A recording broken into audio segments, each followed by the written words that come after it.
আমরা এখন পর্যন্ত পরিষ্কার শুনতে পারিনি বা জানতে পারিনি আমরা নির্বাচন কবে কখন কিভাবে পেতে পারি। তীব্র আন্দোলন, অনেক ত্যাগ তিতিক্ষার পর আমরা গত জুলাই অগস্টের সফলতা পেয়েছি।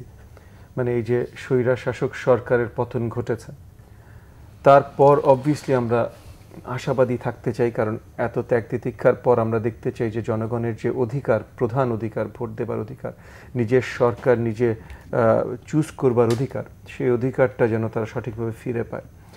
তবে আশাবাদ হবার মতো গত 7 মাসে যেমন অনেক কিছু হয়েছে, আবার কিছু দূর নিরাশ হবার মতো গত 7 মাসে অনেক কিছু হয়েছে। এবং একটা কথা আমার বিজ্ঞ সমালোচক যেটা নিয়ে আলোচনা করছিলেন, যে একটা জিনিস কিন্তু পরিষ্কার যে আমাদের এই অন্তর্বর্তীকালীন সরকারের অনেকগুলো অ্যাচিভমেন্ট আছে গত 7 মাসে, তবে সবচেয়ে বড় যেই জায়গাটায় তারা হয়তো অ্যাচিভ করতে ফেল করছেন, ব্যর্থ হচ্ছেন, সেটা হলো জনগণকে সঠিকভাবে আস্থায় নেয়া, যে জনগণের ভোটের অধিকারটা তারা সঠিকভাবে এবং সঠিক সময়ে ফিরে দিতে সক্ষম হবেন। আমরা এখন পর্যন্ত পরিষ্কার শুনতে পারিনি বা জানতে পারিনি আমরা নির্বাচন কবে কখন কিভাবে পেতে পারি। গত 16ই ডিসেম্বরে যখন জাতির জন্য বক্তব্য রাখলেন মাননীয় প্রধান উপদেষ্টা ডক্টর মোহাম্মদ ইউনূস, যার প্রতি আমাদের বিশাল আস্থা আছে, এখনো আছে, উনি যখন রাখলেন উনি বললেন যে নির্বাচন যদি সংস্কার চান তাইলে 26 জুনে, যদি সংস্কার না চান তাহলে 25 ডিসেম্বরে। এই কথাটা আসলে একটা ধোঁয়াশার কথা, কারণ এক নম্বর যেমন সংস্কার সবাই চায়, আবার সংস্কার কোনটা সংস্কার, কেন ওই সংস্কার, এবং ওই সংস্কার কখন হবে, কিভাবে হবে, এগুলো কিন্তু বড় দাগের প্রশ্ন, যেগুলো উত্তর এখনো পরিষ্কারভাবে দেয়া হয়নি।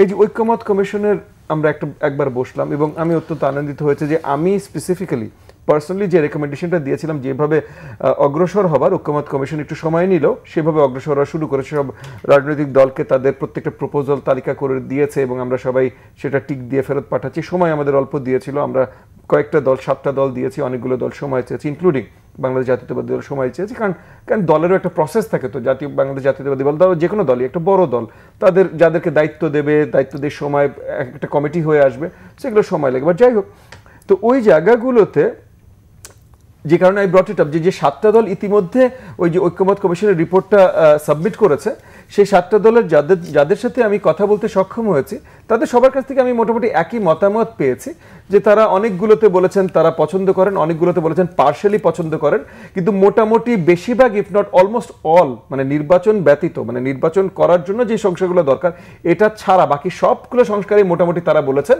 যে নির্বাচিত সরকারের আন্ডারে এই সংস্কারটা তারা দেখতে চান। তাহলে যদি সবাই নির্বাচিত সরকারের আন্ডারে সংস্কার দেখতে চায়, তাহলে এটা একটা বুঝতে, এবং আসলে সত্যি কথা কি, একটা রাজনৈতিক দলের এটা বলা ছাড়াও কিন্তু কোনো উপায় নাই। কারণ রাজনৈতিক দল কিভাবে বলবে ভাই যে জনগণের সম্মতি না নিয়ে আমি এই সংস্কার দেখতে চাই? আপনি বলেন কিভাবে বলবে? আজকে যদি আমার দল বলে বা বাংলাদেশ জাতীয়তাবাদী দল বলে, তাহলে জনগণ তাদের উপরে আঙ্গুল তুলবে, তাদেরকে দোষারোপ করবে যে আচ্ছা এইটা তোমরা এটা চেয়েছো বলে তোমরা এটা করছো, আমাদের কাছে আসছিলা। আমরা অনেক বড় বড় কথা বলতে পারি, সবাই বলতে পারি জনগণ কি চায় জানি, আসলে জনগণ কি চায় এটা জানার একটাই মাত্র উপায় আছে, নির্বাচন।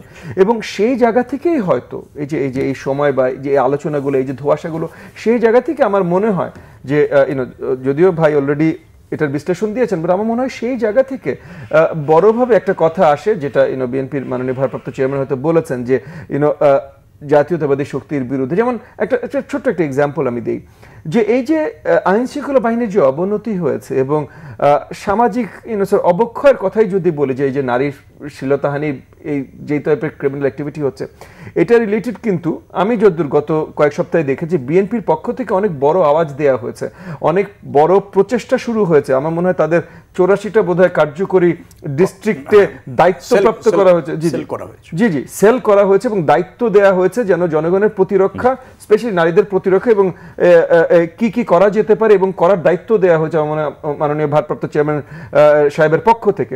তো এগুলো যেমন বড় দাগে কিন্তু সাধুবাদ জানানোর মতো প্রচেষ্টা, কিন্তু এগুলো নিয়ে কিন্তু মানে তাদের পজিটিভগুলো নিয়ে কেউ আলোচনা হচ্ছে না। তো সেখান থেকেও তারা একটা একটা অসন্তুষ্টের জায়গায় আসতেই পারে, যে আমরা এত কিছু করে যাচ্ছি সেটা নিয়ে কেউ কথা বলছে না, কিন্তু আমাদের সমালোচনা শুধু করেই যাচ্ছে। তো সেই জায়গায় হতে পারে।